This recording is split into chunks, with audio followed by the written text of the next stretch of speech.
सहनावतु सहनौ भुनक्तु सह वीर्यं कर्वावहै तेजस्विनावधीतमस्तु मा विद्विषावहै। ओम शांति शांति शांति। न्याय दर्शन की 124वीं कक्षा, आपका स्वागत है। शब्द के अनित्यत्व को सिद्ध करने का प्रकरण पीछे समाप्त हो गया है। उसमें कोई पूछना है पीछे? ये सूत्र है 262 और 39। विभक्ति और अंतर। विभक्ति का अर्थ विभाग, फिर अंतर शब्द और आ गया और उसको उस विभाग के साथ ही जोड़ेंगे तो विभागांतर। विभक्ति का अर्थ हो गया विभाग और अंतर के साथ भी समास है उसका, तो विभाग और विभागांतर दो चीजें। जैसे पीछे प्रमाणों की बात आई थी, प्रमेयों की, प्रमेय में भी छोड़ दीजिए, प्रमाण में ही जैसे प्रमाण शब्द कहा हमने तो एक सामान्य प्रमाण शब्द हो गया।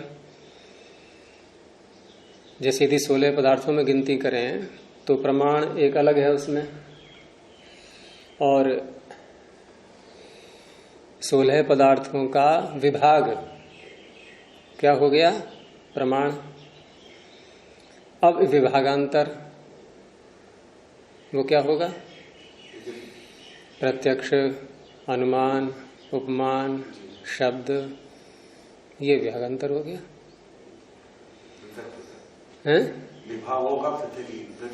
विभागों के अंदर का विभाग, विभाग के अंदर का विभाग।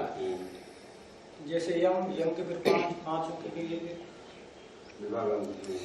नहीं, यम हो गया अष्टांग का विभाग, अष्टांग का विभाग हो गया यम, और अहिंसा आदि ये विभागांतर।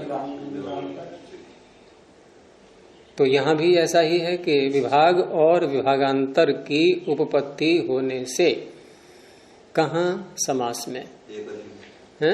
एक ही अधिकरण में, समुदाय में। समास कहते हैं समुदाय के लिए इकट्ठा कर देना एक ही स्थान पर। तो ये समास में, समुदाय में विभाग और विभागांतर की सिद्धि होने से क्या हो रहा है? शब्द अनित्य है। ये बात चली रही है पीछे से सारी। तो सूत्र का ही अर्थ समझना था या भाष्य में भी कुछ है? शंका को स्पष्ट किया करो पहले। कौन सी पंक्ति है? सूत्र का अर्थ, सूत्र का अर्थ समझ में नहीं आया था, तो वो तो हो गया है। और आगे वही भाष्य में दिया हुआ है, उसमें दिया है कि यदि रूपादयः, यदि जब भी कहेंगे तो अभ्युपगम, कि यदि रूपादयः शब्दाश्च प्रतिद्रव्यम समस्ताः, उसी का अर्थ कर दिया समुदिताः। रूप आदि के साथ शब्द भी उसी में यदि समवेत है, उसी में जुड़ा हुआ है, उसी के साथ है, समास हो गया। जो अधिकरण रूप आदि का है वही अधिकरण शब्द का भी है। आप लोग आपस में भी शंकाएं रख करके और विचार किया करो, उसमें भी बहुत सी बातें निकलती हैं। किसी को कोई वाक्य समझ में आ गया है, किसी को कोई आ गया है, तो अंध और पंगु न्याय से बात बन जाती है। थोड़ा इधर से ले लिया, थोड़ा उधर से ले लिया, पूरा हो गया। न्याय की नहीं, व्याकरण की चर्चा तो करते हैं। आप इसमें विधमय पूछ रहे, बन जाएगा परीक्षा की दृष्टि से पूछते हैं, विधमय बन जाएगा कि नहीं बन जाएगा। अब आपको विधमय परीक्षा नहीं, परीक्षा की दृष्टि तो ठीक है, आप परीक्षा नहीं तो परीक्षा की दृष्टि से पूछने दो, आप उत्तीर्ण होते रहो उसमें। सामने है एक बात, एक झूठ नहीं बोलता मैं, साफ जाएगा। दूसरी बात है, कोई झूठ बोलता है मैं मौन रह जाता हूँ, मैं पता लग जाता है मुझे ये क्या बोल रहा है बंदा, क्या बोल रहा है। साफ जाए नहीं, ऐसा नहीं करता, उल्टे सीधे काम नहीं करता हूँ। साफ जाए ना, मैंने चलो आपके इसमें कुछ विशेष जानकारी है, मैं नहीं करता। तो रूप आदि और शब्द आदि इनका दोनों का अधिकरण एक ही होगा, तो ये हो गया रूप आदि शब्द का समुदाय, ये समास हो गया। अब उस समुदाय में यदि हम रूप को लेते हैं तो जैसा जिस पदार्थ का रूप है, जैसा जिस पदार्थ का रूप है वैसा ही दिखाई देगा हमें। क्या होगा परिवर्तन उसमें? गंध जिसकी जैसी है वैसी अनुभव होगी हमें, उसमें भी कोई परिवर्तन नहीं, रस में भी परिवर्तन नहीं। जैसे इसका है कि रूप का जैसे गंध ही है, गंध का हमने जो है जैसे मूल विभाग में है वैसे विभागांतर इसका क्या होगा? गंध नहीं, अभी उसकी बात नहीं हो रही है, अभी समास की बात हो रही है कि समास में जो जैसे पद हैं, जो जैसे गुण हैं, उन गुणों का वैसा ही हमें ज्ञान होता है, उसमें अंतर नहीं आता। तो वैसा ही शब्द में भी होना चाहिए, शब्द में भी वैसा ही होना चाहिए। कब? जब उनके साथ, जब इनके साथ वो रह रहा है। क्योंकि सिद्धांति का पक्ष है कि शब्द इनके साथ में नहीं रहता है। यदि रहता तो जैसे इनका बोध हो रहा है हमें कि जैसा रूप, जैसी गंध, जैसा रस, तो वैसा ही शब्द भी। वही पंक्ति आगे है कि तस्मिन समास से समुदाय, समास का ही अर्थ कर दिया समुदाय। यो यथा जातीय कहा सन्निविष्ट, जो जैसा शब्द उसमें सन्निविष्ट है रूप आदि के साथ में, तस्य तथा जातीय सेव ग्रहणेन भवितव्यम, उसी प्रकार का उसका ग्रहण होना चाहिए। शब्दस्य ग्रहणेन भवितव्यम शब्दस्य रूपादिवत, रूपादि के समान। इतना हो गया स्पष्ट। लेकिन वैसा होता नहीं है शब्द का ग्रहण, शब्द परिवर्तित होकर के निकल रहे हैं, कभी कैसा शब्द, कभी कैसा शब्द, कभी कैसा शब्द। लेकिन ये बात रूप रस गंध आदि में नहीं घटेगी, वहां जैसा है वैसा ही रहता है। तो क्या सिद्ध हो रहा है इससे? तो गंधों को भी गुरु जी क्या, किसी गंधों को जो हम दूसरा ढंग होगा, किसी गंधों का गंधों को भी एक जैसा। आप एक द्रव्य को ले लो पहले, एक द्रव्य पकड़ो और उसकी गंध को लो पहले, उसमें करो अंतर। जैसे गंधों में गुलाब का फूल ले लिया जी, अब कितने प्रकार की गंध निकलेगी इसमें से? तो फिर और क्या, वही तो बात हो रही है। और जिस रंग का है गुलाब, कितने प्रकार के रंग आपको दिखाई देंगे उसमें? बदल बदल के होंगे या जैसा दिख रहा है वैसा ही दिखाई देगा? बदल बदल के। अच्छा, कभी आपके सामने गुलाब रखा है, जब पहली बार आंख खोली हमने लाल दिखा, फिर खोली तो कुछ और रंग दिखा, फिर और खोली और रंग दिखा। ऐसा होता है क्या? आपने कहा भी कि बदल बदल के दिखता है। आप अधिकरण बदल देते हैं बार बार। एक गुलाब रखो सामने, तो कई गुलाब, एक गुलाब रखो, अब बताइए कितने प्रकार का रूप है उसमें? एक ही प्रकार का है। अब उसी में आप शब्द को ले आओ, उसी गुलाब में जिसमें रूप है, जिसमें रस है, जिसमें गंध है, उसी में शब्द को भी ले आइए। पूर्व पक्षी की दृष्टि से वो शब्द मान रहा है, उसमें अधिकरण मान रहा है शब्द का भी। अब यदि शब्द है उसमें, अभ्युपगम सिद्धांत से कि पूर्व पक्षी शब्द मान रहा है, यदि उसमें शब्द है तो कितने प्रकार का निकलना चाहिए? एक ही प्रकार का। जब रूप एक प्रकार का, रस एक प्रकार का, गंध एक प्रकार की, तो शब्द भी एक प्रकार का। लेकिन ऐसा नहीं होता। तो हारमोनियम को ले लो आप। नहीं गुरु जी, यहाँ जैसे गुलाब का ही हम बात कर रहे हैं, तो गुलाब में रंग भी एक प्रकार का है, उसकी गंध एक ही प्रकार की आएगी। तो अब इसी गुलाब में अगर हम शब्द को माने तो शब्द भिन्न कैसे होगा? मतलब कैसे? हाँ, वही तो बात हो रही है। शब्द भी एक प्रकार का होना चाहिए, और ऐसा नहीं हो रहा है। नहीं हो रहा तो मतलब क्या, कैसे शब्द गुलाब से शब्द नहीं, गुलाब तो मैंने वैसे उदाहरण दिया। अब आप हारमोनियम पे आ जाओ कि हारमोनियम में जैसा रूप है नहीं घटेगा, दूसरा नहीं, गुलाब में ऐसे घटेगा कि गुलाब का हमने किसी ऐसे करके मालूम मारा, संयोग किया। अब व्यंजक संयोग को माना ही गया है, वो अब जो है उत्पादक व्यंजक तो पूर्व पक्षी की दृष्टि से है। अब मेज का और गुलाब का जो संयोग हुआ आघात, उससे एक जैसा ही शब्द निकलना चाहिए और उसका अधिकरण भी वही रहे, आगे नहीं बढ़ना चाहिए। रूप उसमें से निकल के आगे बढ़ता है कहीं, उसी में रहता है। गंध निकल के आगे बढ़ती है क्या? ये होगा कि उसमें शब्द जितनी बार फिटेंगे तो चोट की संयोग एक जैसा ही हो, कारण एक जैसा नहीं होगा। अभी हमने धीरे मारा तो धीरे शब्द होगा, जोर से मारा तो जोर से होगा, और दूर भी जाएगा। अच्छा, यहाँ तो चलो इतना ही अंतर आया विभागांतर का। अब विभाग में देख लो, आप अपना गला ही ले लो ना, सीधा अपना गला ले लो, यहाँ ज्यादा घटेगा। हारमोनियम में भी सारी बातें इतनी निकल पाती हैं। वहां कोई कह सकता है कि हमने ये बटन दबाया है तो वही ध्वनि निकलेगी उसमें, लेकिन वहां विभागांतर आ जाएगा, मंद और तीव्रता का वो अंतर वहां भी आ जाएगा। लेकिन हमारे गले में जो संयोग हो रहा है, आघात हो रहा है, जिह्वा का संयोग होता है अलग अलग स्थानों से, उससे शब्द निकलते हैं। तो हमने क बोला, क में किस किस का संयोग किया? जिह्वा मूल और कंठ, ठीक है, इनका संयोग हुआ। ख बोला तो किसका हुआ? किसका हुआ? वही तो हुआ। अधिकरण यहाँ कौन है शब्द का पूर्व पक्षी की दृष्टि से? जिह्वा और कंठ। तो जब ख बोला तो वैसा ही शब्द निकलना चाहिए, क के ही समान। ये ख क्यों निकल आया, ग क्यों निकल आया, घ क्यों निकल आया? ये क्या है? ये क्या है? विभाग है या विभागांतर है? मैं ये समझा रहा हूं सूत्र के शब्दों को। ये विभाग है या विभागांतर है? ये विभाग है। अच्छा, अब विभागांतर पे आ जाओ। क पहले धीरे बोला, फिर जोर से बोला, मंद और तीव्र, एक ही शब्द के, एक ही वर्ण के अंदर अब ये विभाग आ रहे हैं। ये क्या है? विभागांतर। इतनी बात पकड़ लो पहले आप। वक्ता जो जिस ढंग से प्रस्तुतिकरण करना चाहते हैं, आप और जगह पहुंच गए।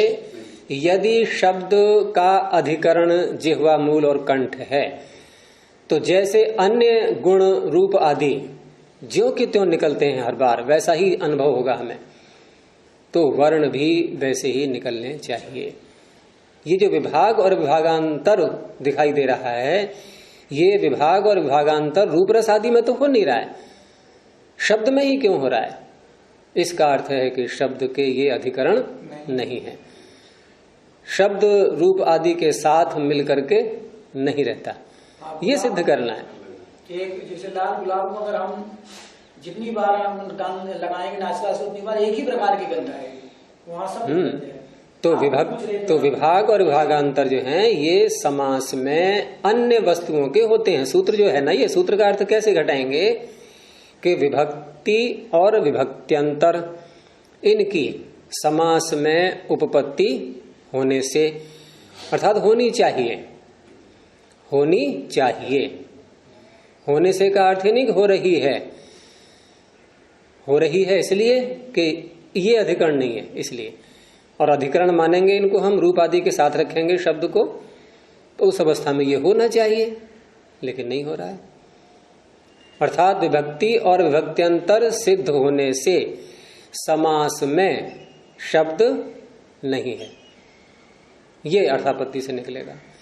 विभक्ति और विभक्त्यंतर के सिद्ध होने से समास में, समुदाय में, रूप आदि के साथ में शब्द समाविष्ट नहीं है। ये है। हाँ, क्या पूछ रहे थे आप? किसने? शब्द में संयोग से परिवर्तन हो रहा है। किसमें? शब्द। किसमें? शब्द का। फिर बोलो, किसमें? संयोग से नहीं, किसमें? शब्द। शब्द बार बार बोल रहे हो, समझ नहीं पा रहे बात के लिए। शब्द बोला करो। वैसे ही रूप में भी परिवर्तन हो सकता है, जैसे करो परिवर्तन। हरे रंग का प्रकाश में डाला गुलाब में। प्रकाश डाला नहीं, प्रकाश तो एक अभिव्यंजक हो गया उसका, बिना प्रकाश के तो रूप दिखाई देगा ही नहीं। तो उसका संयोग होगा। संयोग नहीं कहते हैं इसको, प्रकाश केवल अभिव्यंजक है, प्रकाश रूप का अभिव्यंजक है। अब बोलो आगे, अब रूप का दर्शन होगा हमें। जैसे हरे रंग का प्रकाश है, मतलब प्रकाश का कोई रंग नहीं होता है। जैसे बल्ब है तो उसमें कोई हरे रंग का, कोई लाल रंग का, ये अलग द्रव्य आ गया उसमें। बात प्रकाश की हो रही है केवल। प्रकाश में रंग नहीं होता, सूर्य की किरणों में ही तो नहीं, उसमें ऐसा होता है ना, सारे रंग आप मिला दोगे हाँ, तो सफेद होते कहते हैं उसके लिए। नहीं, सारा मिला देंगे तो काला हो जाएगा और सारा निकाल देंगे तब सफेद हो जाएगा। मानिए नहीं, आप उल्टा भूल गए। सारे रंग मिला दिए जाएं तो काला हो जाता है, सारे रंग हटा दिए जाएं तो सफेद हो जाता है। मुझे मैंने सुना है, कहीं पढ़ा है कि सूर्य की किरणें जब किसी पदार्थ पर पड़ती हैं तो पदार्थ वो अपने में से किसी एक को रख करके और शेष को लौटा देता है। जैसे लाल गुलाब हम चर्चा करें तो लाल गुलाब ने लाल को रख करके और शेष को लौटा दिया, उसका रंग लाल हो गया। जिसने सारे को एब्जॉर्ब कर लिया अपने अंदर वो सफेद हो गया। हाँ, तो वही आपने कहा ना सफेद हो गया। नहीं सॉरी, जिन्हें सारा निकाल दिया वो सफेद हो गया, जिसने सारा मिला दिया वो काला हो गया। इसलिए कहते हैं तो फिर सफेद कौन सा हुआ ये? सफेद जो सारा वापस कर देता है। इसलिए कहते हैं यज्ञ का परिधान सफेद होता है, जो सारा ही सब कुछ परमात्मा का ही, परमात्मा को पर्याप्त जो त्याग की भावना रखता है। तो सारे रंग को यदि उसने हटा दिया, जब अलग अलग। देखिए, मैंने ऐसा सुना है कि सारे रंग जब मिल जाते हैं तो और पता करना एक बार, तो उसको सफेद बोलते हैं, ऐसा कहा ये है कि फिर इसीलिए हमने तात्विक देखा था तो उसमें है कि लाल की पंखुड़ियों देखेंगे ना तो कुछ उसमें हरापन, कुछ कालापन और रंगों का कुछ जो है कि मिश्रण मिलता है। वो मिश्रण इसलिए मिलता है कि निकालता भी वापिस करता कुछ रह जाता है। तो तुम्हारा प्रश्न हाँ रह गया। तो उसमें भी कोई द्रव्य आपने बताया मुझे, बल्ब। एक चीज रख लो पहले सामने, अब डालो प्रकाश उस पर। नाम बोलो वस्तु का। हरे रंग का कोई द्रव्य है कोई, हाँ ठीक है। उसके माध्यम से जब हम कोई हरा पत्ता रख लिया, वस्तु के नाम और बोल दिया करो, स्पष्ट हो जाती है बात। कोई हरे रंग का द्रव्य ऐसे नहीं, हरा पत्ता सामने रखा हुआ है। अब बोलो आगे। चारों यदि हरा रख देंगे तो उसका रूप भी हमें हरा ही दिखाई देता है, ऐसा पत्ता हरा है, हरा दिखाई देगा, वही तो बात हो रही है। गुलाब यदि वहाँ पर रखा हुआ है लाल, अब तुम पत्ते से गुलाब पर क्यों पहुंच गए? एक चीज रखो ना कोई सी। पत्ते पत्ता दृष्टांत क्या सही नहीं बैठ रहा है तुम्हारे उदाहरण के अनुसार? वो गुलाब को ही सिद्ध करना चाहते, गुलाब पर अगर हरा रंग डाला जाए तो गुलाब का रंग कहाँ है? वो रख दिया जाए। देखो, आपको सिद्ध ये करना है कि गुलाब में रूप बदल गया, ये सिद्ध करना है। और आप डाले बाहर से उस पर रंग, ये गुलाब का रंग कहाँ है? ये जो हरा रंग आपने ऊपर से डाला, ये गुलाब का रंग कहाँ है? गुलाब का रंग बदल के दिखाओ। ऐसे तो मुझे शब्द का भी नहीं, पहले इस पे सिद्ध इतना मानो, पहले आगे बात में बढ़ाना कि गुलाब का रंग बदला क्या, इसमें हाँ ना बोलो, मतलब दिखाई देता है। ये प्रश्न नहीं है। गुलाब का रंग बदला या नहीं, जितनी बार देखेंगे तो बदल जाएगा, वही इसमें हाँ ना बोलो कि बदल गया या नहीं बदल गया। द्रव्यांतर संयोग से बदलता हुआ दिखता है। फिर बात को बदल दिया। गुलाब का जो रंग है अपना, वो बदल गया या नहीं बदल गया?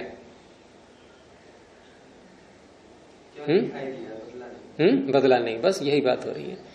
तो ऐसे ही शब्द यदि किसी अधिकरण में रूप आदि के साथ रह रहा है तो वो भी एक जैसा ही निकलना चाहिए।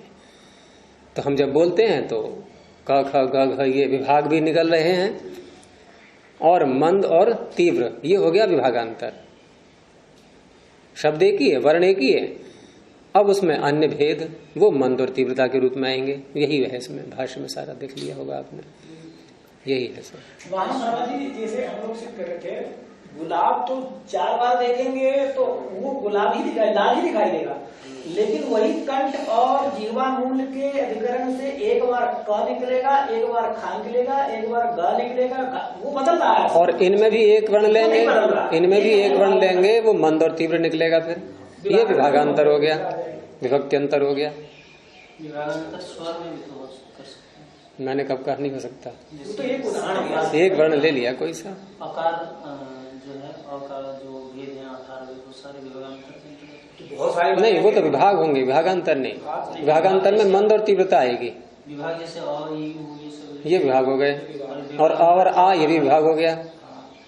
अ और आ ये भी विभाग हो गया, क्योंकि वो अलग आ है, ये अलग है। अब अ को ही हमने मंद बोला और तीव्र बोला, ये विभक्त्यंतर विभागांतर हो गया। जो रस्व दीर्घ प्लुत नहीं, ये विभाग हो गए, इनकी सत्ता अलग है। 63 संख्या कैसे करोगे? करो।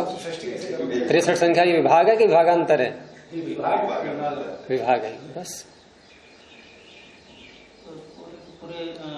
पूरा ह्रस्व दीर्घ प्लुत सारा नहीं आता, सब विभाग है, संख्या है, सत्ता है उनकी अलग से। ये बेकार नहीं है उसका आज यही चलेगा, बेकार और आदेश। उनकी पृथक सत्ता है, उनकी पृथक सत्ता है। संख्या बनेगी तभी 63, नहीं बनेगी नहीं। और 63 ही ये 18 पूरा लेके 63 में नहीं करते ना चाहिए। नहीं, वो विभागांतर हुआ, उदात्त अनुदात्त स्वरित, वहां पहुंच गए क्या?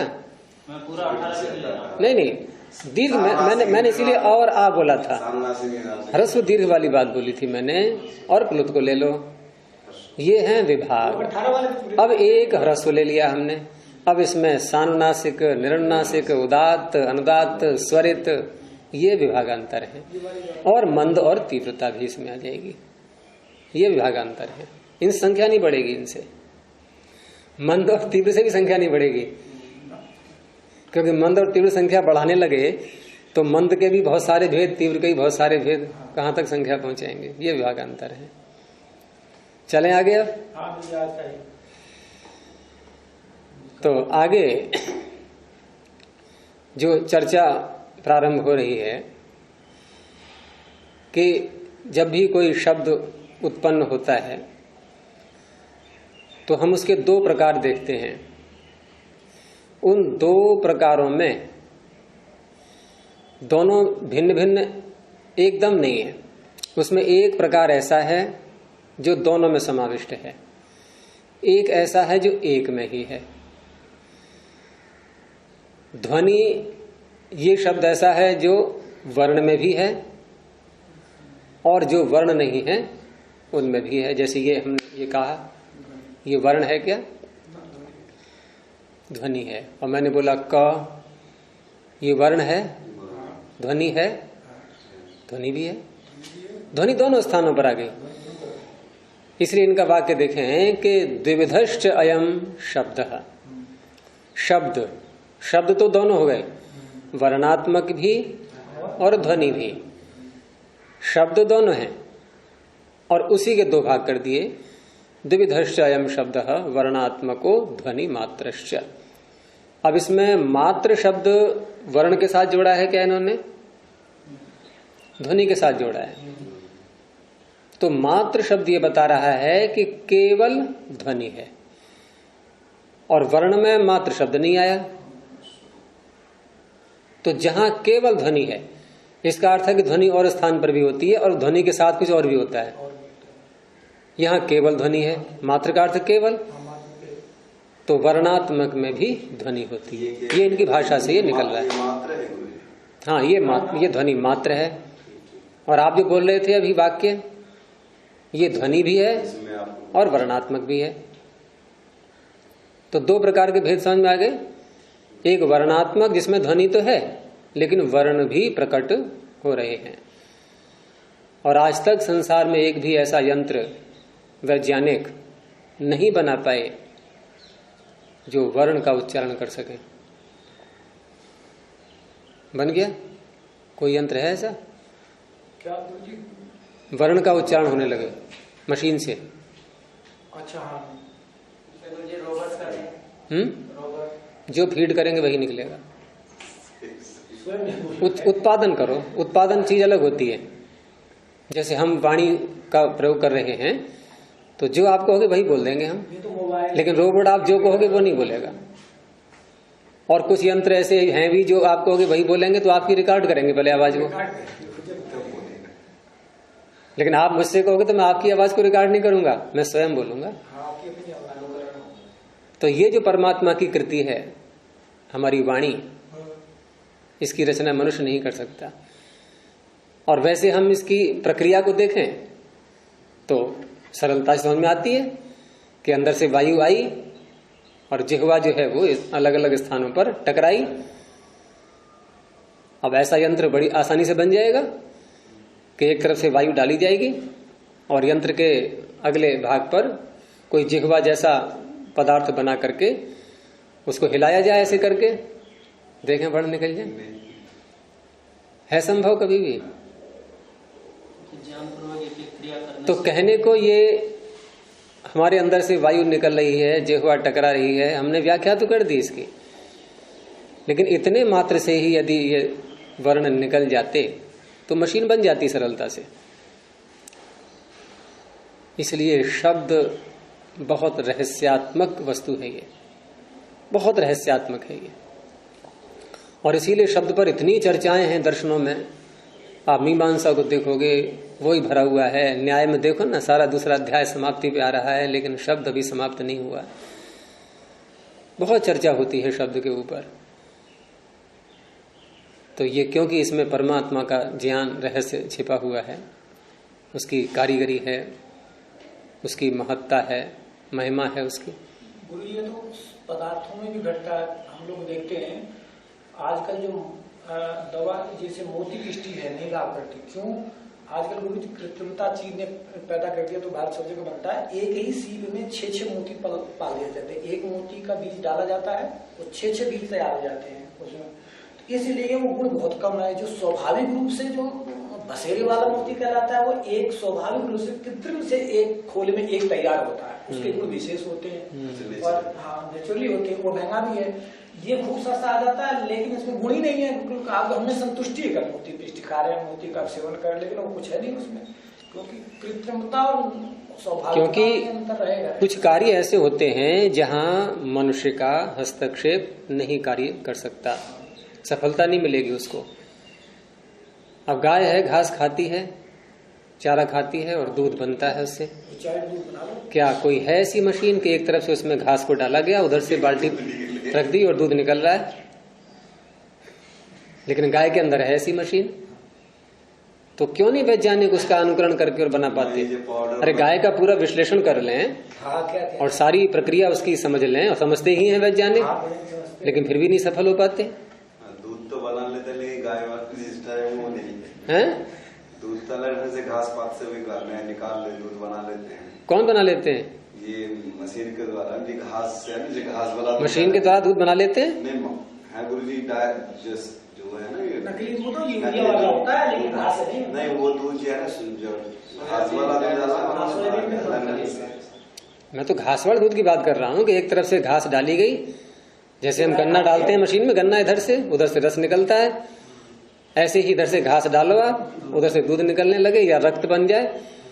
उसी घास से, उसी चारे से रक्त भी बन रहा है गाय का, उसी से दूध भी बन रहा है, उसी से मांस भी बन रहा है, सभी चीज बन रही है उससे। हम भी जो भोजन करते हैं सब बन रहा है? जिन महिलाओं के बच्चे होते हैं उनके उस भोजन से दूध ही बन रहा है, और वही भोजन पुरुष करते हैं तो दूध नहीं बन रहा है उससे। तो बहुत से कार्य ऐसे हैं कि ईश्वर जिनको करता है मनुष्य उनको नहीं कर सकता, और कुछ कार्यों में मनुष्य का हस्तक्षेप चलता है साथ साथ। कुछ कार्य ऐसे होते हैं जो केवल ईश्वर करता है, कुछ कार्य ऐसे होते हैं जो मनुष्य और ईश्वर दोनों मिल करके करते हैं, कुछ कार्य ऐसे होते हैं जो केवल मनुष्य करता है। लेकिन केवल मनुष्य कहा तो है मैंने, वहां भी अप्रत्यक्ष रूप से ईश्वर आएगा, क्योंकि जो शरीर जो दिया है साधन वो ईश्वर का ही दिया हुआ है। उसमें क्रिया होगी वो ईश्वर ही करेगा सारी। लेकिन वहां हमारी इच्छा के अनुसार होने लगा है तो हम कह देते हैं कि देखो हमने किया है ये। जैसे आपने ऐसे अभी हाथ किया, ये तो आप स्वतंत्र हैं इसमें ईश्वर का हस्तक्षेप कहेंगे वैसे नहीं है। लेकिन ये हाथ कैसे उठा, आप हम पीछे को जाएंगे तो फिर उसी को लाना पड़ेगा ईश्वर को। आजकल मैं मनोविज्ञान विशेष रूप पढ़ रहा हूँ, वो आप वाली बात वास्तव में मैं महसूस भी करता हूँ, सिद्ध होता है कि सब काम ईश्वर के सहयोग से ही होता है। हमारी केवल उसकी इच्छा मात्र होती है। अगर हम इच्छा संप्रेषण कर दें अपनी, तो ये भावना, तो वो बात हमारी हो जाएगी। जो जैसा संप्रेषण करते हैं ब्रह्मांड हमें वैसे ही देता है। मैं इस मनोविज्ञान के ऊपर थोड़ा विशेष, खेती आदि कार्य में दोनों का सहयोग, हाँ वहां दोनों का होता है। भाई ईश्वर कहता है किसान से कि तू इसमें कम से कम बीज तो डाल पहले, बाकी काम मेरा है। फिर अब बिना बीज डाले अंकुर नहीं निकालेगा परमात्मा, बीज किसान को डालना होगा। लेकिन किसान जो बीज डाल रहा है वहां भी ईश्वर का हाथ है। किसान के शरीर में क्रिया कैसे हो रही है? सोच हमारी है। बीज बना के किसने दिया? बहुत सारी बातें हैं। जल डालेगा किसान, जल किसने बनाया? तो हर जगह आपको ईश्वर को लाना पड़ेगा। इसलिए महर्षि दयानंद ने जो वेदभाष्य जो प्रारंभ में उन्होंने किया था, तो 3 प्रकार के अर्थ करते थे वो, आध्यात्मिक, आधिदैविक और आधिभौतिक। लेकिन इतना संभव नहीं था कि सारे मंत्रों के ऐसे करते। फिर बाद में उन्होंने वो उस तरह से नहीं किया था। लेकिन फिर ये अवश्य उन्होंने लिखा हुआ है कि मंत्र का अर्थ चाहे आधिदैविक हो या आधिभौतिक हो या आध्यात्मिक हो, परंतु ईश्वर सब में निमित्त कारण है, क्योंकि मंत्र रचना ही उसकी है। ऋग्वेद भागवतों के लिखा कि सर्वेषां मंत्राणाम मुख्य तात्पर्य ईश्वर एव अस्ति, क्योंकि वो उनका निमित्त कारण है। सभी वेद मंत्रों का, तो ये मंत्रों की बात आई। ऐसे आप प्रत्येक घटना संसार की या हमसे जुड़ी हुई कोई भी हो, सब में। तो बात आ रही थी वर्णात्मक और ध्वनि मात्र की, कि 2 प्रकार के शब्द होते हैं, वर्णात्मक और ध्वनि मात्र। अब यहाँ जो विचार इन्होंने प्रारंभ किया है, ध्वनि पर नहीं कर रहे हैं विचार। ध्वनि का विचार तो पीछे हो चुका है, उसमें पीछे वर्ण और ध्वनि दोनों ही आ चुके एक प्रकार से।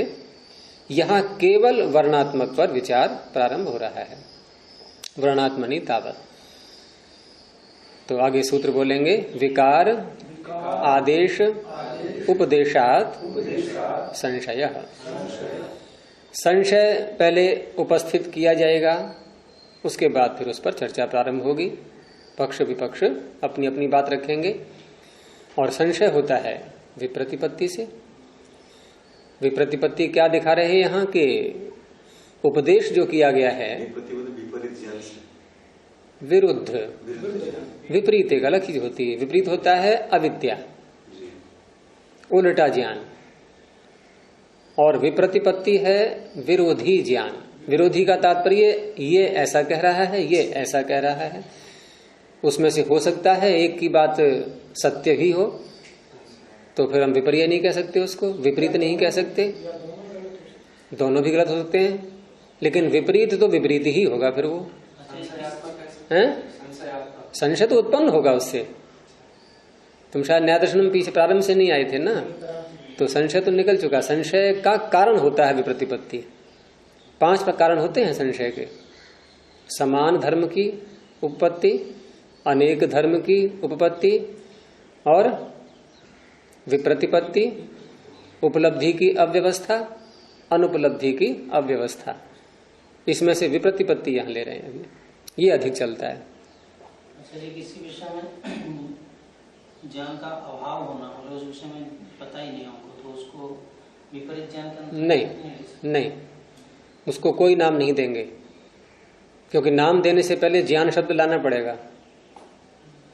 प्रश्न ये उठेगा, नाम किसको दे रहे हैं हम? बोलो, वस्तु का नाम बोलो। और वस्तु का नाम बोलते हमें ज्ञान हो गया उसका। तुम्हें किस वस्तु के विषय में ज्ञान नहीं है? उत्तर दो। जैसे अब ये नहीं, ये बताओ किस वस्तु के विषय में ज्ञान नहीं है, उसको बताओ। मोबाइल को छोड़ो, इसका ज्ञान है। जिसका ज्ञान नहीं उसका नाम बोलो। ये रिकॉर्डर है, इसके विषय में मुझे पता। ये रिकॉर्डर है, रिकॉर्डर बोल दिया नहीं? इतना शब्द तो हमने कह दिया। नहीं, ऐसा बताओ जिसके विषय में कभी कुछ सुनाई नहीं हो, ऐसी वस्तु का नाम बोलो। बोल ही नहीं सकते। नहीं, जैसे इसका उपयोग हमको नहीं पता है। तो जितना नहीं पता है, तो फिर प्रश्न करेंगे हम क्या नहीं पता इसका? उपयोग नहीं, कैसा उपयोग नहीं पता? उपयोग का कौन सा घटक नहीं पता? उपयोग में क्या चीज, उपयोग में क्या चीज नहीं पता? तो जिसके विषय में पता ही नहीं है उसको हम बोल ही नहीं सकते। और बोल ही नहीं सकते तो हम उसमें यथार्थ ज्ञान है कि मिथ्या ज्ञान है, ये शब्द भी नहीं ला सकते। कि सही ज्ञान हो गया कि उल्टा ज्ञान हो गया। उल्टा ज्ञान होने के लिए भी विषय चाहिए। तो विकार और आदेश दोनों का उपदेश मिल रहा है हमें। कुछ कहते हैं कि विकार होता है, कुछ कहते हैं उपदेश, कुछ कहते हैं कि आदेश होता है। यह है विप्रतिपत्ति। इसलिए संशय की उत्पत्ति हो रही है। भाष्य देखिए, उदाहरण ले लिया दध्यत्र, सभी जानते हैं इसको। तो दधि और अत्र। अब दधि और अत्र में एको यणची सूत्र लगाया हमने, और क्या कहा सूत्र लगा करके? इक के स्थान में यण हो गया। अब ये जो इक के स्थान में यण हुआ है, ये आदेश है या विकार है, ये चर्चा चलेगी। इसको आदेश कहें या विकार कहें, अंतर क्या है दोनों में? तो लौकिक उदाहरण से देख लें। विकार जैसे मिट्टी से घड़ा बना, दूध से दही बना, जैसे सोने से कुंडल बना, दूध से दही बना। विकार भी कई प्रकार के होते हैं, क्योंकि दूध से दही में और सोने से कुंडल में अंतर है, वो भी आगे आएगा। तो इस तरह से ये विकार हो गए। आदेश, भाई हमारे पास गाड़ी है, जिसको पशु चलाते हैं, बैल इत्यादि। अब एक बैल बीमार हो गया, उसके स्थान पर दूसरा बैल प्रयोग कर लिया, या घोड़े का प्रयोग कर लिया, बैल को हटा दिया। ये क्या है? विकार है ये आदेश है। हाँ, ये आदेश हो गया। तो क्या हम इकार के दधि अत्र में, इकार के स्थान में जो यकार ला रहे हैं, ये यकार क्या इकार का विकार है, दूध से दही के समान या मिट्टी से घड़े के समान? अथवा बैल के स्थान पर घोड़े का प्रयोग कर लिया, तो ऐसे ई को हटा करके यकार बोल दिया। ई की सत्ता अलग है, यकार की अलग है, घोड़ा अलग है और बैल अलग है। क्या ऐसा है? ये देखिए आ गया कि दधि अत्र इति केचित, कुछ लोग, विप्रतिपत्ति दिखानी है ना, तो केचित कम से कम 2 बार तो आएगा ही, तभी तो होगी विप्रतिपत्ति, कि कुछ ऐसा कहते हैं, कुछ ऐसा कहते हैं। तो केचित क्या कहते हैं कि एकारः इत्वम हित्वा, एकार अपने इत्व को, इत्व धर्म को छोड़कर, यत्वम आपद्यते, यत्व धर्म को प्राप्त हो जाता है। एकार ने अपने इत्व को छोड़ दिया और यत्व को प्राप्त कर लिया। ठीक है, जैसे मिट्टी ने अपने धर्म को छोड़ दिया और घट धर्म को धारण कर लिया, प्राप्त कर लिया, तो ये क्या है? विकार। इति विकारम मन्यन्ते, ऐसा कह करके वो इसको विकार मानते हैं। अब दूसरा केचित, कुछ क्या कहते हैं कि इकारस्य प्रयोगे विषयी कृते, इकार के प्रयोग करने में, और प्रयोग भी कैसा है कि विषयी कृते, इसमें ई की मात्रा और जोड़ लेना, पाठ भेद मिलता है यहाँ पे। विषय कृते और विषयी कृते ज्यादा अच्छा रहेगा, क्योंकि च्वी प्रत्यय हो जाएगा ना, धातु क्रिया आ रही है आगे, कृभवस्ती हो गए, संपद्य कर्तरी च्वी। जब व्याकरण का विषय चल ही रहा है तो सूत्र भी बीच बीच में बोलने चाहिए। और च्वी प्रत्यय करते हैं तो आकार को ईकार हो जाता है, अस्य च्वौ।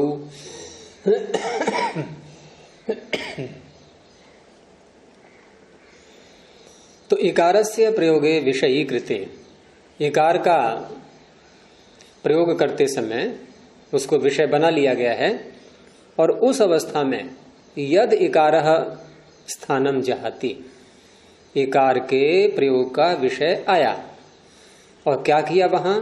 इकार को हटा दिया। इकारः स्थानम जहाति, इकार अपना स्थान छोड़ रहा है, वहां वो जा रहा है, हट रहा है वहां से, जैसे बैल को हटा रहे हैं और घोड़े को ला रहे हैं।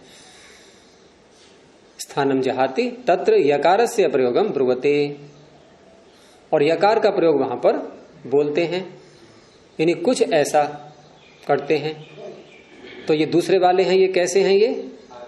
ये आदेश वाले हो गए। अब उसी को और स्पष्ट किया है कि ये जो दूसरे वाले जो ऐसा बोल रहे हैं, ये क्या कहते हैं कि संहितायाम विषये, संहिता के विषय में, और ये हम संधियों में देखते ही हैं कि परः सन्निकर्षः संहिता, ये सूत्र लगाते हैं पहले, और फिर संहितायाम का अधिकार लेकर के वहां जो सूत्र आए हुए हैं उसी के अधिकार में एको यणचि आया हुआ है।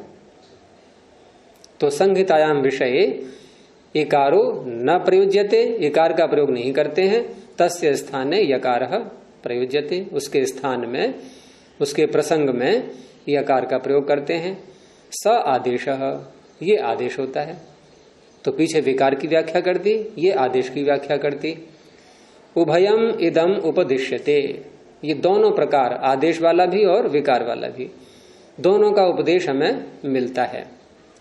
तत्र न ज्ञायते किम तत्वम इति, इसमें वास्तविक कौन सा है, तात्विक इसमें विकार है अथवा आदेश है, इसका पता नहीं चल पा रहा है।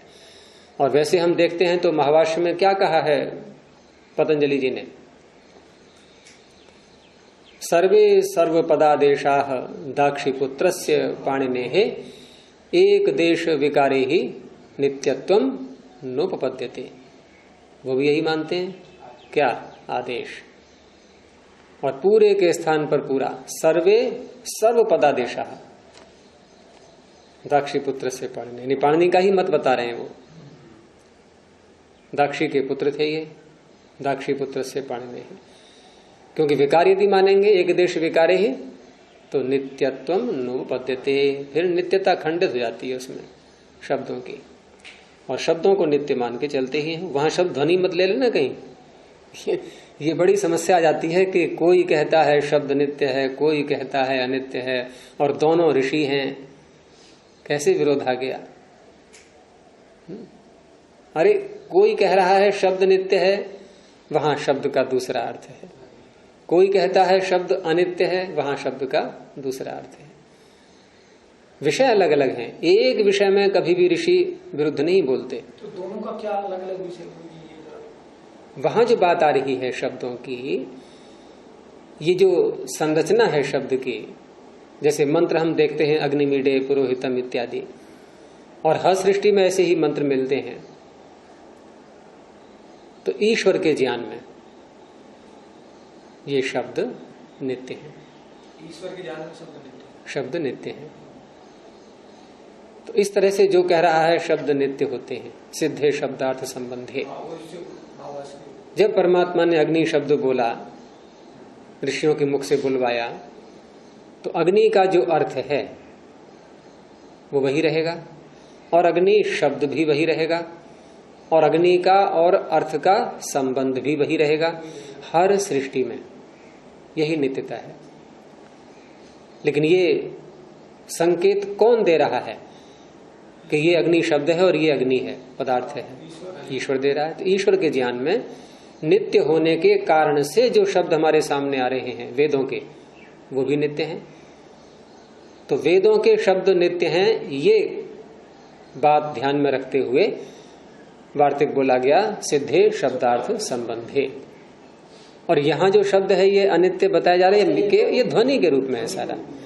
वो ठीक है कि ध्वनि उस शब्द में भी आ गई जो अग्नि बोला गया, अग्नि शब्द नित्य है, लेकिन जब उच्चारण किया गया उसका, उस उच्चारण से जो ध्वनि आ रही है, भले ही वर्णात्मक ध्वनि है, वो अनित्य है, वो सदा नहीं सुनाई देगी। हाँ, वो वेद की भी अनित्य, हमारी सबकी अनित्य नहीं, वेद की अनित्य, वेद की ध्वनि नहीं बोलते हैं, तो शब्द है, वो शब्द हैं, वो संकेत हैं, वो संकेत ठीक है, आप मिटा भी दोगे उनको, कागज फट भी जाएगा, सब बातें हैं, लेकिन ज्ञान में नित्य हैं ईश्वर के। फिर वैसी ही लिपि आएगी, फिर वैसे ही संकेत आएंगे अगली सृष्टि में, फिर वैसे ही संकेत मिलेंगे। इस दृष्टि से नित्यता पर बात होती है, और अनित्यता की जहां बात होगी वहां ध्वनि के रूप में। वो ध्वनि वर्णात्मक भी हो सकती है और केवल ध्वनि मात्र भी, हम दोनों शब्द आ ही चुके हैं। ये वर्णात्मक रूप से ये कहा है ना, ये अक्षरम न अक्षरम, ये ईश्वर की दृष्टिकोण है नहीं, वहां अक्षर शब्द का जो अर्थ किया गया है वो इस दृष्टि से, क्योंकि हर सृष्टि में वही अक्षर आ रहे हैं, वही वर्ण आ रहे हैं, तो अक्षर शब्द का जो यौगिक अर्थ है वो भी घट रहा है उनमें, उनका अक्षरण नहीं होता। और इसीलिए मैंने आपसे एक बार कहा भी था कि कोई भी वर्ण आधा नहीं होता, आधा नहीं होता, क्योंकि आधा होने का अर्थ काट दिया हमने उसको, और काट दिया तो ये नित्यता खंडित हो गई। फिर गुरु जी हम व्यंजनों में आधी मात्रा क्यों कहते हैं? उनकी पूरी मात्रा माननी चाहिए। नहीं, व्यंजनों की आधी मात्रा नहीं, व्यंजन को आधी मात्रा में बोलते हैं हम। मात्रा का अर्थ वहां पर समय। अच्छा, मतलब जितना समय स्वर के बोलने में लगाते हैं उससे आधा समय। अच्छा, इसलिए व्यंजन की इसलिए आधी मात्रा, मात्रा का अर्थ वहां पर समय। अच्छा, व्यंजन की आधी मात्रा होती है इसलिए, क्योंकि उसके उच्चारण में आधी मात्रा, समय आधा लगता है उसमें, वो भी है, तो मात्रा आधी उसकी वर्ण की नहीं। इसी वजह से हम लोग आधा कहते हैं, आम लोग आधा कहते हैं। हाँ, तो आधा नहीं, आधा कहते हैं हम लोग, उसकी रचना की दृष्टि से बोल देते हैं, लेकिन वो संकेत है।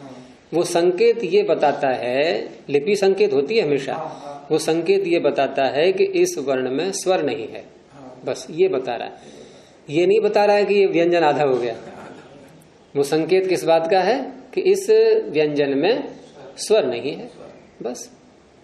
अब स्वर नहीं है तो व्यंजन तो पूरा है ही, व्यंजन आधा नहीं है। गुरु जी हम लोग पढ़ने के बाद में भी संशय बना रहा, आम लोग तो यही मानते हैं, प्रसिद्ध धारणा यही, व्यंजन आधा होता है स्वर पूरा होता है। क्योंकि अगर व्यंजन आधे हैं तो आधा और आधा मिलकर के एक बनता है, तो 33 व्यंजन है, तो 33 का मिलकर के एक बनाएंगे, 33 आधा बराबर 16.5, तो 63 संख्या पूरी करो, हो गई पूरी। फिर तो उसमें 6.5 और जुड़ जाएगा ये पूरे के चक्कर में। हैं?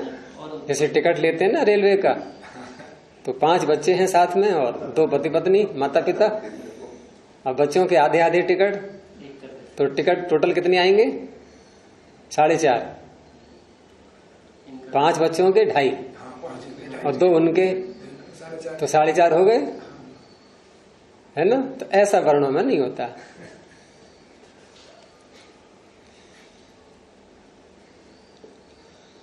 तो किम तत्वम, तत्व क्या है इन दोनों में? तो सिद्धांती ने पहले अपना पक्ष बोल दिया, आदेशोपदेश तत्वम, आदेश का उपदेश है। और पतंजलि का भी यही मत है, महाभाष्य में बताई दिया मैंने कि दाक्षी पुत्र पाणिनि क्या मानते हैं। पतंजलि का मत का तात्पर्य पतंजलि पाणिनि का ही बता रहे हैं कि पाणिनि भी यही मानते हैं कि सर्वे सर्व पदादेश, आदेश हैं सारे। तो आदेशोपदेश तत्वम। अब आगे वार्तिक आ रहा है और उसमें बता रहे हैं कि यदि हम विकार का उपदेश मानेंगे तो ऐसा ऐसा होना चाहिए और ऐसा ऐसा वो हो नहीं रहा है। भाव समझ में आ गया? यदि विकार मानेंगे तो ऐसा होना चाहिए और वो हो नहीं रहा है, इसलिए विकार नहीं है। तो विकारोपदेशे ही, विकार का उपदेश होने पर, मानने पर क्या होता है कि अन्वयस्य अग्रहणात्, विकार का यदि उपदेश है तो अन्वय का ग्रहण होना चाहिए। हैं? अन्वय का अर्थ होता है अनुअय, पीछे से आना, जो मूल धर्म है उसका पीछे से आना, और जो पीछे से आता है उसे कहते हैं अन्वित। अनुइत, पीछे से आया हुआ। ई धातु आती है ना गति अर्थ में, गमन अर्थ में, इण गतौ। तो अनुइत पीछे से आया हुआ, अन्वय पीछे से आना। अब दूध से मिट्टी से घड़ा बना तो मिट्टी जो है वो घड़े में आ रही है कि नहीं? तो मिट्टी का घड़े में आना, ये क्या हो गया? अन्वय। और घड़े में मिट्टी क्या है? अन्वित। ये बन गया विशेषण। निष्ठा करते ही विशेषण बन जाता है शब्द। ऐसे ही दही वाला बताया, दूध से दही बन गया है, उसको मैंने इसलिए नहीं बोला है कि उसमें कुछ और भी चीजें हो रही हैं, वो आगे आएगा विषय।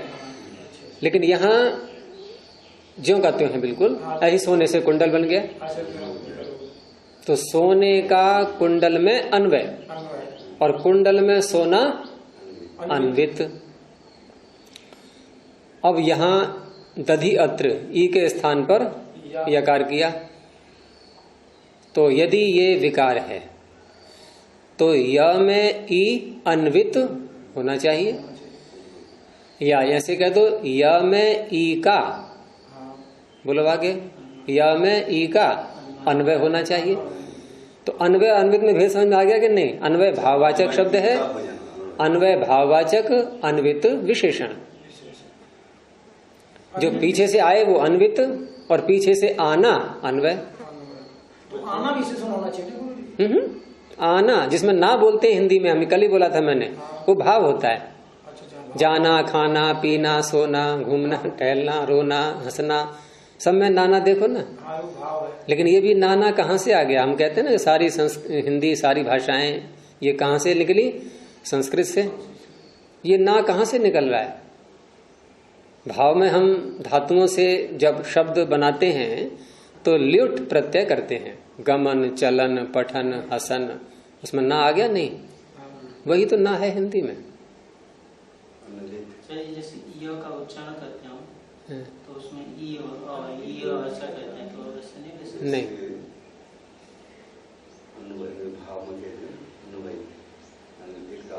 अन्वयी, अन्वयी और अन्वित, इन दोनों का एक अर्थ हो गया। अन्वयी, आपने अन्वयी बोला, हाँ, और अन्वित बोला नहीं। अन्वयी शब्द भी आपने बोला था ना अभी, और नहीं बोला है तो समझ लो उसके लिए भी, क्योंकि आपने दो शब्द पकड़ लिए अभी, अन्वय और अन्वित। अब अन्वयी को ले लो। हम जब विशेषण बनाते हैं किसी शब्द को निष्ठा प्रत्यय करके, ये भूतकाल में बनता है, अर्थात वो क्रिया उसमें हो चुकी है। वह क्रिया जैसे हम कहते हैं कि ये कौन है? हमारे अभ्यागत। अच्छा, निष्ठांत प्रत्यय तो विशेषण होते हैं, लेकिन कैसे? उनमें वह क्रिया संपन्न हो चुकी है। हमने कहा अभ्यागत आए हुए हैं, अभ्यागत हैं ये, तो आ चुके हैं कि आएंगे कि आ रहे हैं? आ चुके हैं। क्रिया हो गई ना, अभ्यागत। और एक है कि आगामी हैं, अभी आने वाले हैं। अब यहां जैसे हमने कहा अन्वित, तो घड़ा बन चुका है और मिट्टी उसमें आ चुकी है, यह है अन्वित। अब मान लो घड़ा बना नहीं है अभी और मिट्टी हमारे पास में रखी है कुंभकार के, जो मिट्टी है वो अन्वित है। अब घड़ा बन रहा है, अभी बना नहीं है, क्रिया चल रही है। अब मिट्टी को क्या कहेंगे? अन्वित अभी नहीं। अब क्या कहेंगे? मिट्टी अन्वयी है। अन्वयी में वर्तमान काल का है ये, जिसका अन्वय हो रहा है, जो आगे जा रहा है। इसमें णिनी प्रत्यय करेंगे नंदीग्रही से। कई बार सूत्र बोल चुका हूं मैं ये, नंदी ग्रही पचादी, नंद्यादि ग्रहादि पचादी। तो ये अन्वयी क्या होगा? ये णिनी प्रत्यय करके वाला, यहाँ वाला अर्थ वैसे बोलते हैं, आगे जाने वाला, गया नहीं है अभी, आगे जाने वाला। तो ये विशेषण है, ये भी विशेषण भाई। पाचक हमने बोला णुल त्रिचौ से लगा करके कर्ता में ही तो किया, तो पाचक विशेषण ही तो है। इस प्रकार से जो पचन क्रिया करता है उसकी विशेषता बताने वाला है। तो ऐसे ही अन्वयी, जो अन्वय करने वाला है उसे कहते हैं अन्वयी, और जो अन्वय कर चुका है उसे कहते हैं अन्वित, और जो अन्वय करना है वो अन्वय, वो भाव में हो गया।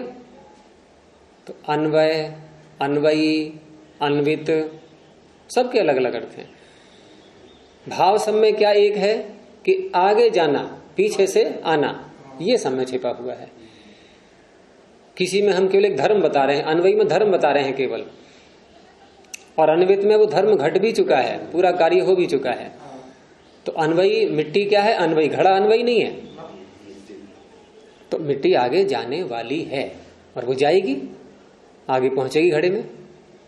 घड़े में अन्वित है, घड़े में अन्वित है। घड़ा बन गया तो अब घड़े में अन्वित है, वो पीछे से आई हुई है, भूतकाल बन गया अभी, इसलिए निष्ठा भूतकाल में होता है। और ये नंदीग्रही आदि जो सूत्र हैं, या जो कर्तरीकृत जो नियम करता है कि कर्ता में कृत होते हैं, ये वर्तमान काल की दृष्टि से कहे जाते हैं।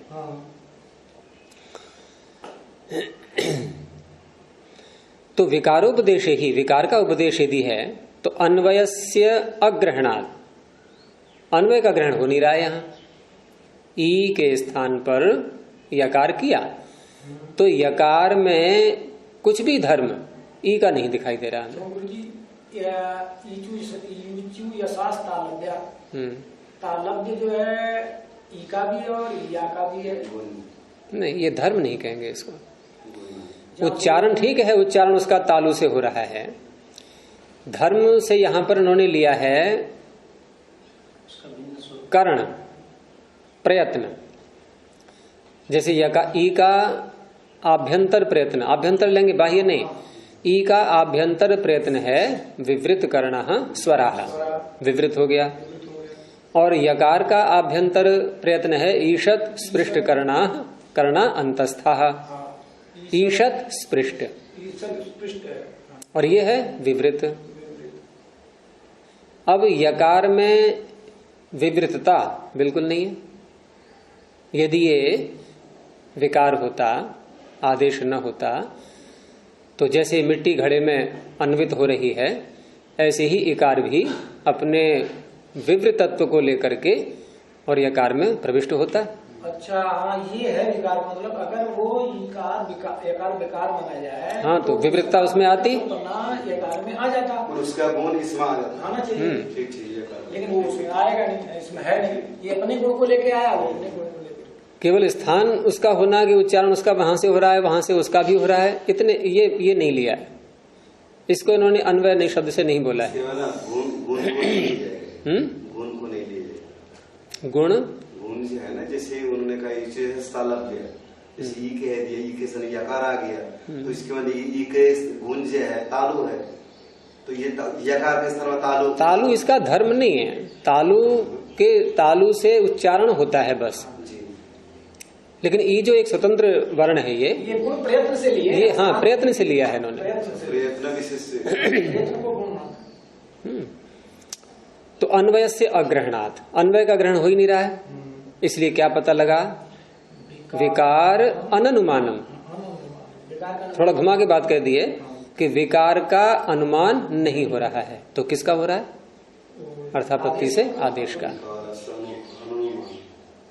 अर्थात यदि विकार का उपदेश होता, विकार का अनुमान नहीं है, विकार का ज्ञान नहीं हो रहा है। अनुमान का अर्थ अनुमान प्रमाण से ज्ञान करते हैं हम, तो वो ज्ञान नहीं हो रहा है, तो वार्तिक हो गया विकारोपदेश ही। विकार का उपदेश होने पर ऐसा ऐसा होना चाहिए, लेकिन यहाँ पर अन्वय से अग्रहणात्, विकार का उपदेश होता है तो अन्वय का ग्रहण होना चाहिए, लेकिन अन्वय का ग्रहण हो नहीं रहा है, इसलिए विकार अननुमानम।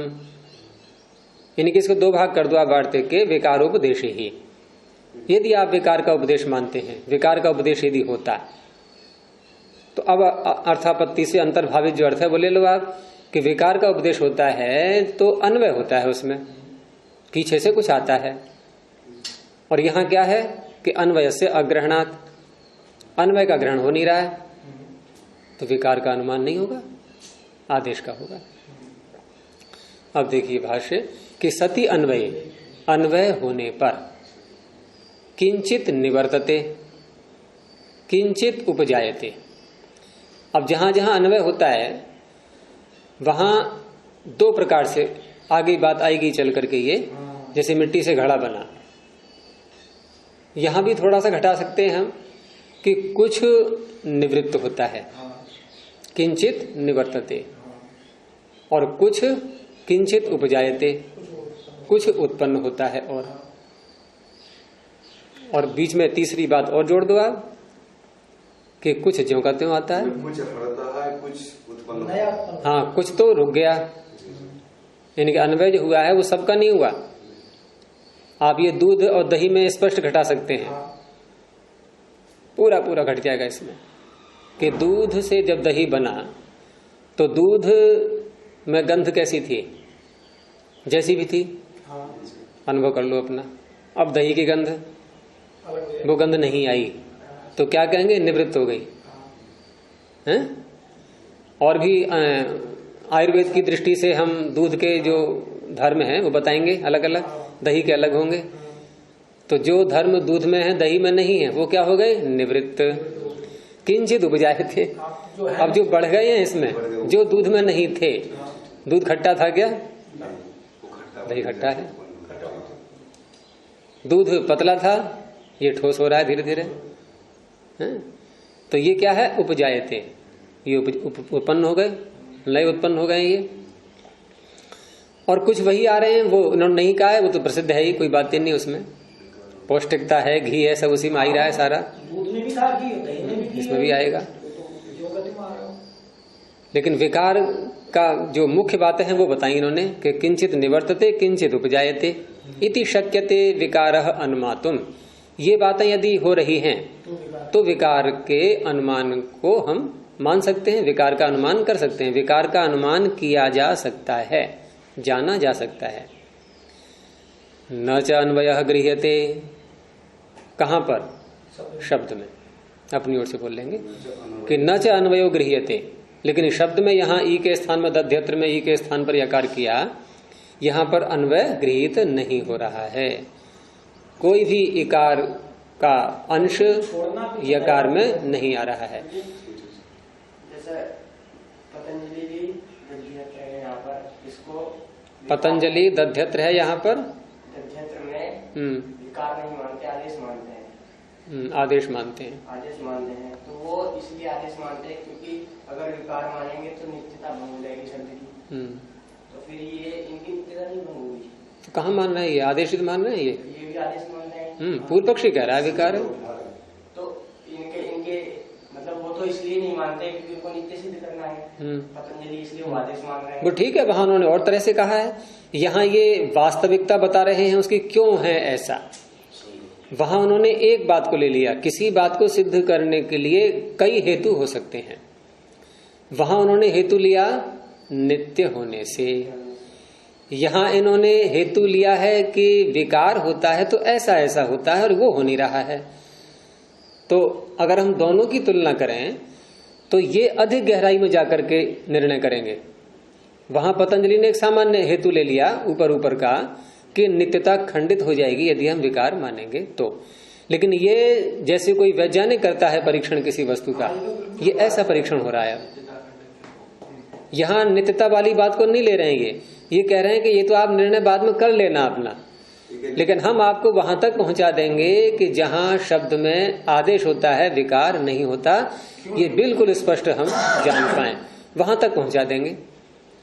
अब बाद में वो सिद्धांत अलग से निकल आएगा। नित्यता खंडन कैसे होता है ये पूछ रहे हैं। मैं कह रहा हूँ पता चल जाएगा, पता चलेगा बाद में। लेकिन ये वहां पर एक एक जैसे स्पेलिंग करते हैं हम किसी वर्ण शब्द की, एक एक वर्ण अलग अलग करके, तो एक एक बात को अलग अलग करके देख रहे हैं ये कि वास्तव में ये विकार क्यों नहीं है।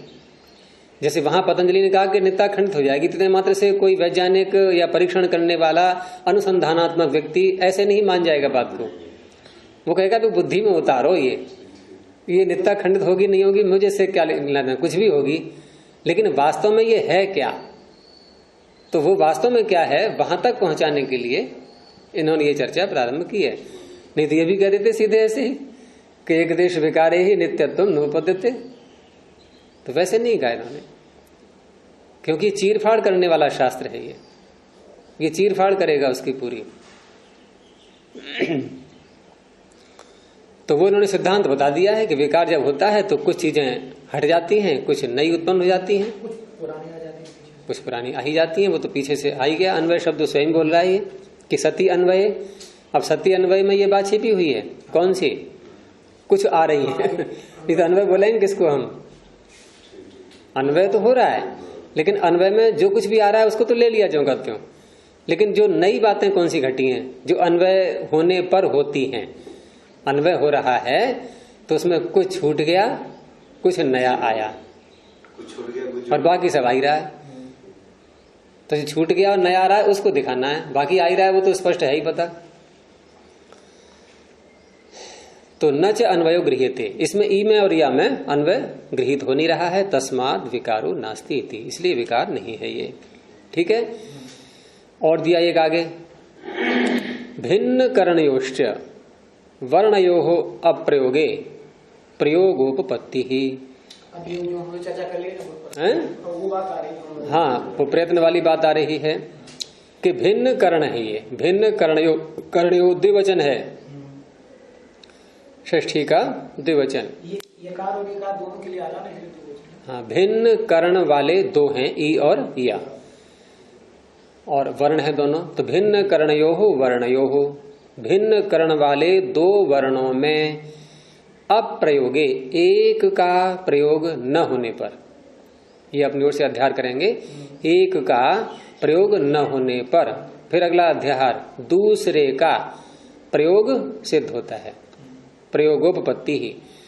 अब प्रयोग के साथ लगाएंगे एक का प्रयोग न होने पर, और प्रयोगोपत्ति के साथ लगाएंगे दूसरे का प्रयोग सिद्ध होता है। कैसे, वो आगे भाष्य में दे रहे हैं कि विवृत कर्ण इकारः, बहुव्रीहि समास, विवृतः कर्णम यस्य, विवृत कर्ण वाला इकार है। ईशत स्पृष्ट कर्णो यकारः, यकार कैसा है, ईशत स्पृष्ट कर्ण वाला। तौ इमौ पृथक कर्णाख्येन प्रयत्नेन उच्चारणीयौ, तो ये दोनों ई और या पृथक कर्ण नामक, पृथक तो हो ही गया अलग अलग, कर्ण नामक प्रयत्न से। वो कर्ण नामक प्रयत्न कौन सा है, आभ्यंतर प्रयत्न, ये अपनी ओर से हम समझ लेंगे व्याकरण की दृष्टि से। तो पृथक कर्णाख्येन प्रयत्नेन उच्चारणीयौ, पृथक पृथक आभ्यंतर प्रयत्न के द्वारा ये उच्चारणीय हैं। वास्तव में देखो स्थान और कर्ण, इनमें अंतर क्या होता है ये भी थोड़ा समझ लीजिए। स्थान और कर्ण, स्थान अगर हम उसका ग्राफ बनाएं तो स्थान होता है ऊपर का हिस्सा, कर्ण होता है नीचे का, नीचे की रेखा। अगर ऐसे करें हम, ऐसे करके ये मुख की आकृति बन गई, ये इससे बना यदि हम अब जी थोड़ा दुख हो जाएगा, यहाँ देने की भी वो गलती हो, सकार वाली मेरी भी गलती रह जाती है। और ये हम ऊपर का जो दंत का भाग है मसूड़े से लेकर के और ये कंठ के छिद्र तक पहुंच गए, और ये स्थान में गति नहीं होती है, बिल्कुल भी गति नहीं होती है। स्थान में गति नहीं होती है, कर्ण में गति होती है। नीचे की रेखा है ये कर्ण। क्यों है जीवा अधोभाग के मूल में जीवा होने कर्ण से कर्ण ना, निचले भाग के गुरु अपने कर्ण का है, ये जिह्वा का ही चित्र है, ये जीवा का चित्र है। इसमें हिलता कौन है, ये या ये? और प्रयत्न क्या होता है, क्रिया विशेष। तो क्रिया इसमें तो है नहीं, क्रिया इसमें नहीं है, इसमें है क्रिया, ये है प्रयत्न, ये प्रयत्न नहीं है। ठीक है, ये स्थान है।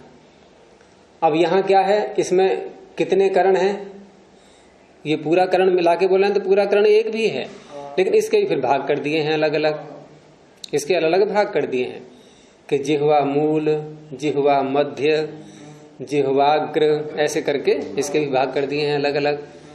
और जिह्वाग्र के भी हम दो भाग कर देंगे, एक जिह्वा को उलट करके बोलना, एक जिह्वा का अग्रभाग है लेकिन उल्टा नहीं है, जैसे ता था दा धा ना, यहाँ उलटते हैं, और टा ठा डा ढा में थोड़ा सा उलट दिया, उलट दिया कि नहीं, टा और ता दोनों बोल के देख लो अलग अलग।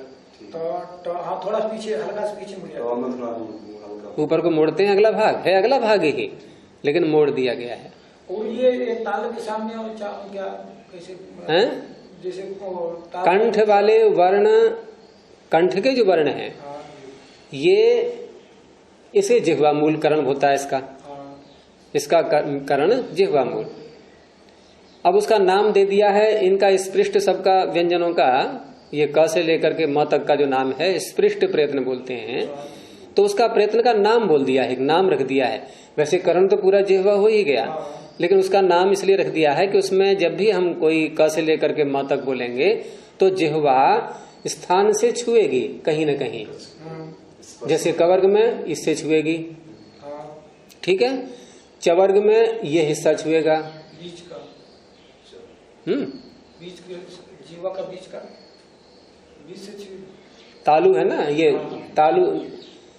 तालु ये हो गया, तो ये इससे छुएगा बीच का हिस्सा, जिह्वा मध्य, यहाँ भी स्पर्श हो गया। च, आप बोल के देखो च, तो जिह्वा का मध्य ऊपर छुआ रहे हैं च, ठीक है। और जिह्वा का अग्रभाग, अब इसको ले लीजिए आप, तो जिह्वा का अग्रभाग थोड़ा सा मोड़ करके ऊपर को छुआएंगे, कहाँ छुआएंगे? जहां छुआएंगे उसी का नाम है मूर्धा।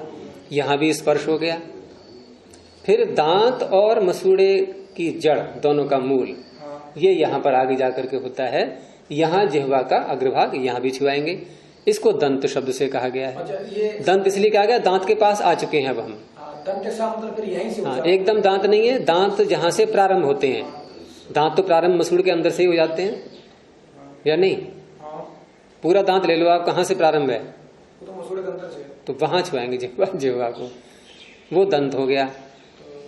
ये 4 हो गए।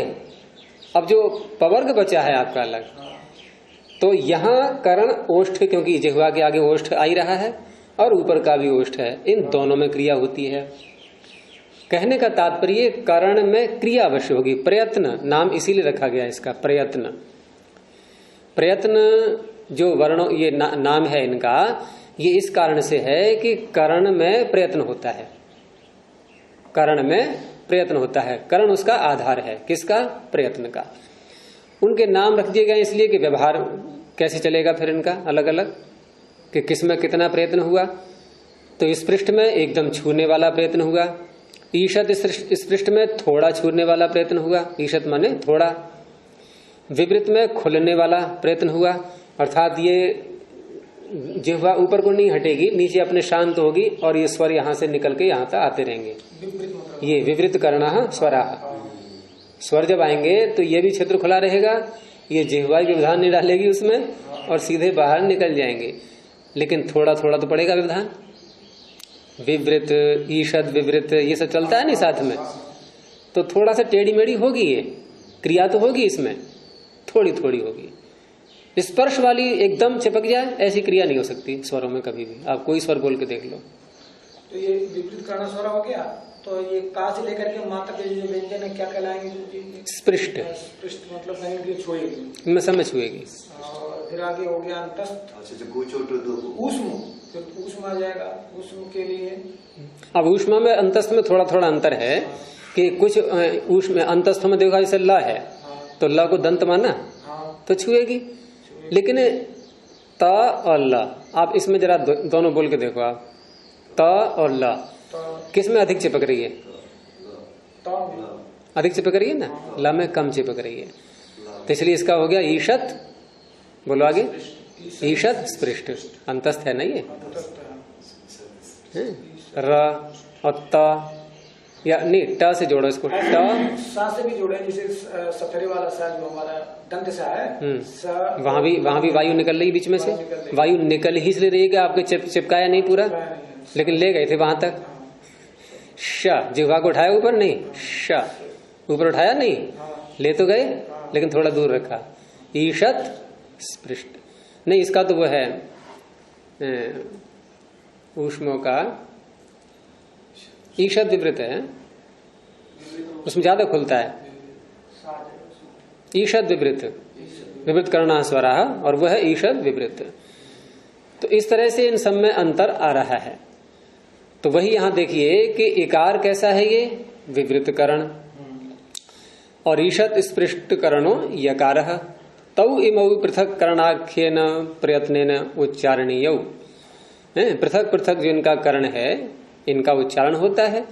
तयो हो, अब इन दोनों में से ई और या, इन दोनों में से एकस्य प्रयोगे, एक का यदि आप प्रयोग करेंगे,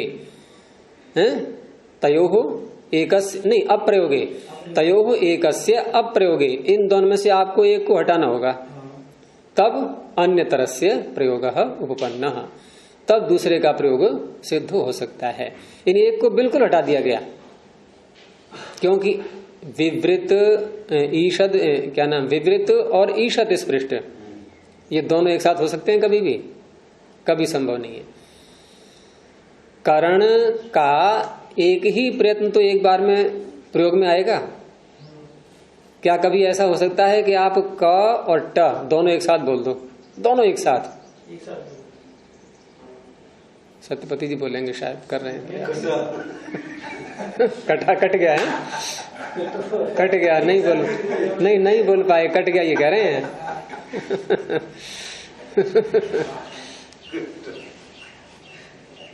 तो कोई भी एक वर्ण भी एक बार हम बोल पाते हैं हम। यदि आपको ई बोलना है तो या नहीं बोल सकते, या बोलना है तो ई नहीं बोल सकते। एकस्य अप्रयोगे अन्य तरस्य प्रयोगः, एक का अप्रयोग होगा तो दूसरे का प्रयोग सिद्ध होता है। इससे भी पता लगता है कि ये विकार है या नहीं है? नहीं है, आदेश है। जब प्रसंग चल रहा है, जैसे संधि के हम 3 भेद करेंगे, असंधि, हल संधि, विसर्ग संधि। असंधि में परिभाषित कैसे करेंगे? जहाँ अच है, अचों के स्थान में कुछ कर रहे हैं हम ना, अचो वो जो है ना, जब लिखने जाएंगे उसको विकार कहेंगे, आदेश कहेंगे? नहीं, सब में आदेश ही मानो आप, सब में आदेश, सब आदेश ही है। स्थान में जो आदेशात्मक, हाँ, विकार कहीं भी नहीं। आदेश को हमेशा सर्वसंधि, सर्वत्र आदेश ही बोलना है आपको, कुछ भी हो रहा हो परिवर्तन आदेश ही है। हम विकार नहीं कहेंगे, स्वरों के विकार को सर्वसंधि करें, ऐसा नहीं, कोई विकार नहीं, तो आदेश कहेंगे, विकार नहीं, विकार को ये बिल्कुल निषेध कर रहे हैं। तो स्वरों के स्थान में जो आदेशात्मक, बस सब जगह आदेश ही आदेश है। और हम बोलते भी ऐसे ही हैं कि इक के स्थान में यण आदेश हो गया। ऐसा बोला कभी आपने कि इक के स्थान में यण विकार हो गया है? आदेश ही बोलते हैं। और आदेश के ही नियम करने के लिए फिर सूत्र है वहां सारे जो बताए थे मैंने कि आद्यंतो टकितो से लेकर के और अन्य काल शित सर्वस्य तक। और देखो फिर आगे सूत्र स्थानीवत, तो सूत्र ये बनता कि स्थानीवत विकारः, स्थानीवत विकारो नल विधौ, कि विकार स्थानीय के समान होता है। नहीं मानते विकार ये, लेकिन कुछ ऐसा मानते हैं, उनका खंडन हो रहा है। ठीक है, उन दोनों मान्यता रही होगी किसी की, अब भी बहुत से मिल जाएंगे आपको ऐसे बताने वाले कि विकार है, ये विकार नहीं है वास्तव। तो अभी तो ये चलेगा सूत्र, फिर इसको रोकते हैं अभी यहाँ पर, फिर देखेंगे प्रणोध्वनि। आज दिन भर कह रहा था, आप आएगी नहीं।